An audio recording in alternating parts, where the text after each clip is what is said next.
Live from our studios on Florida's Suncoast, this is ABC7 News at 7, your Suncoast News. We're here for you. Good evening, everyone. I'm Alan Cohn, and welcome to ABC7 at 7. Topping our news tonight, Donald Trump knows how to dominate the headlines, doesn't he? It has been 24 hours since Trump called for banning Muslims from entering the U.S., and it's still leading every newscast, everywhere, including right here. The Republican presidential candidate announced the proposal in the aftermath of the deadly attack in San Bernardino. Trump's ban would not only apply to immigrants, but visitors as well. Critics call it unconstitutional, unenforceable, and un-American.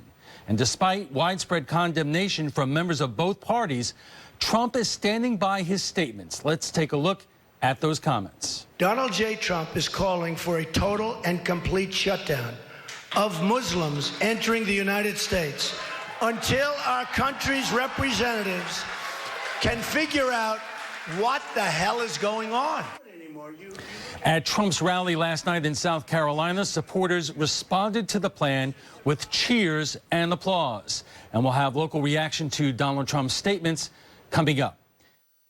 Welcome back, and joining us for more on Donald Trump is Laila Abdelaziz of the Council on American-Islamic Relations, Christian Ziegler, the Sarasota County Committeeman to the Republican Party of Florida, and Frank Alcock, ABC7 political analyst and political science professor at New College. And we need to say up front, we invited Joe Gruder, Sarasota's GOP chairperson and the chairman of the Trump Florida campaign, to appear on tonight's broadcast, but he did not take us up on our offer. Thank you all for being here today. And Laila, let me start with you, because with every interview I've seen from law enforcement, they say how important it is to have the help and the cooperation of the Muslim community in terms of investigating and looking for extremism. Are you concerned that Trump's comments are going to have an impact on that? Absolutely. Every single day, Trump's comments will have, this continued rhetoric across the board. We're seeing and hate crimes in our communities across the state.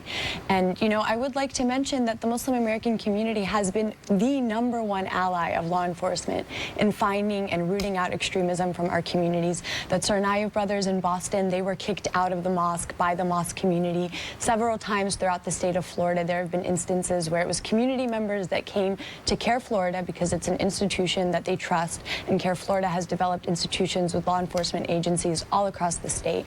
They come to us, and we deal with it. Let's take a look for a moment at one particular comment that Trump said the other night. They didn't tell the authorities.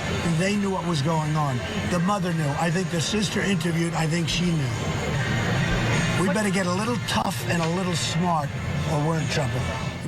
So that's what Trump said in reference to Farouk's family the other day. And an Italian newspaper interviewed his father, who revealed that he said that his son shared the ideology of al-Baghdadi to create an Islamic state, and he was obsessed with Israel, he told that reporter. And many people may wonder, it doesn't matter what your religion or your culture is a parent going to drop a dime on their son or their daughter or their sister or brother? And isn't that what some people, at least, are concerned about? I think that there's a nuance here. Parents are concerned when their children have mental health issues, and that's what we see across the board with any individual that would create or be a part of an act of terrorism in any way, in any country, in any city. And this is something that, our community is working with the White House. Our community is working with federal law enforcement agencies to address these issues and talk about how we can, create conduits for the community to know that they have resources when resources are needed. But at Care Florida, we uphold the law, and we do know your rights trainings all across the country and all across the state so that people know what agencies are available to them and how they can use them. All right, let's turn to politics. Christian, just about every Republican candidate for president has condemned Trump's comments, Cruz being the only one who said that he has a different policy. Are you concerned about the impact that the level of this rhetoric is going to have on the Republican field? No, I'm not concerned. I mean, I think when you look at the reaction from the other candidates, even Cruz, I mean, to be fair, Cruz came out and said that he disagreed with Trump's comments. He just wasn't going to pile it on at this time.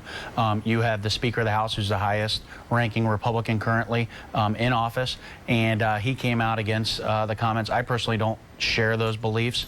But with that said, I think Trump, serves a very important role in this race. I think he is bringing up topics of discussion that need to be discussed, and I think he's really tapping into the fact that Americans are just tired of the federal government not being able to handle these issues. When you look at the Syrian refugee issue and you look at the inability to really track who's coming into this country, the border's completely open. It causes a lot of issues. It causes a lot of worry. And the federal government, at the end of the day, they have one job that's the most important job that they can do, and that's national security. And I think the majority of Americans really believe that the federal government's failing on it. So this kind of plays into that, and I think it brings up a good point. Frank, there was a poll by Reuters and Ipsos in the days after the latest attack, and it does say that 34.7% of Americans are fearful of a few groups and individuals in the Muslim community. Republicans more likely than Democrats to support closely monitoring mosques, 64% to 43%, or closing ones suspected of extremist ties, 69 to 48%. So does Trump know what he's doing here? Electorally, it seems to be working. His poll numbers continue to increase. There's definitely an understandable fear among the American electorate, but rhetoric matters. And I think Paul Ryan, in particular, understands what's at risk for the Republican Party. I think this has gotten to a point where Donald Trump has put a face on not only the Republican Party, but he's put a face on this country, which is very, very ugly.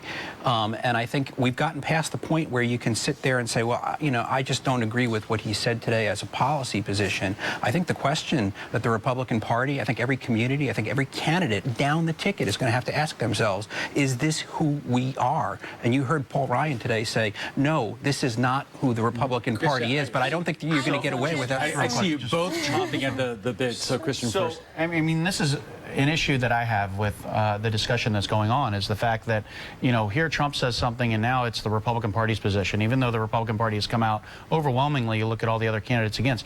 I did not see the same connection between Obama and the Democratic Party and Hillary and Bernie Sanders when he called ISIS JV, or when he looked and said that ISIS is contained, then hours later Americans are killed by ISIS sympathizers. And I think that that's an issue, and that's what we really need to look at, we need to discuss as well. Can I address a very concerning thing? Senator Cruz did not agree with Donald Trump's statements, but Senator Cruz did commend Donald Trump for talking about security policy, and you just conflated our national security with Syrian refugees.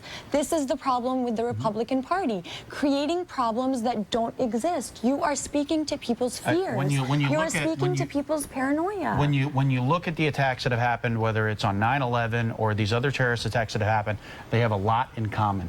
And I just personally believe that when you look at something, it's a common sense ideal that if you see traits that are in common, you should keep an eye on it a little bit more. But you know who I trust on these matters? I trust our military. I have the utmost respect for the military. I was very surprised today when the Defense Department spokesman came out and said, look, you're putting American lives at risk with this sort of rhetoric. The Defense Department never gets involved in electoral politics at this level. We know that terrorist organizations recruit our military is saying this is not helpful. This is not helpful. Let me ask you all this, because even the chairman of the Republican National Committee condemned Trump's remarks today, and Dick Cheney, who is not exactly known for, well, let's say his liberal views, he basically said that this is not American. So is there concern within the Republican Party, and you know human nature, that the entire Republican field, whoever is the eventual nominee, is going to be painted with this brush? No, it's just going to be painted by the left. I mean, they're going to paint you with something. It's just a matter of what you're going to be painted with.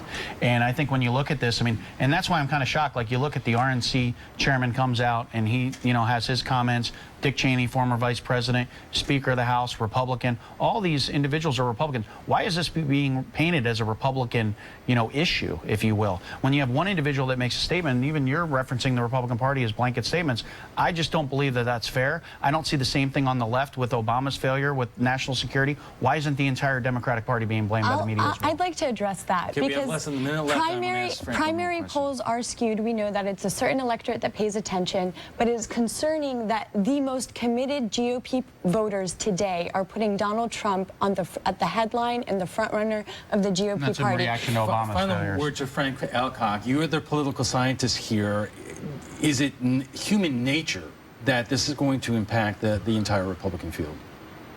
I don't, in a certain way, I think the Republican field needs to answer the question, is this who we are? I mean, Donald Trump has gotten this image. Again, it's not simply it's not simply reaction to the terrorist attacks in Islam. It's much, much broader than that. It gets to Hispanics, it gets to immigrants, it gets to a variety. There's a face there. They're not tied to it, but they have to answer the question, is this who we are? I have to leave it there. Frank, Christian, Laila, thanks for joining us. We'll be back. Welcome back. Donald Trump is calling for a ban on all Muslims entering the United States, and we asked you what you thought about his remarks.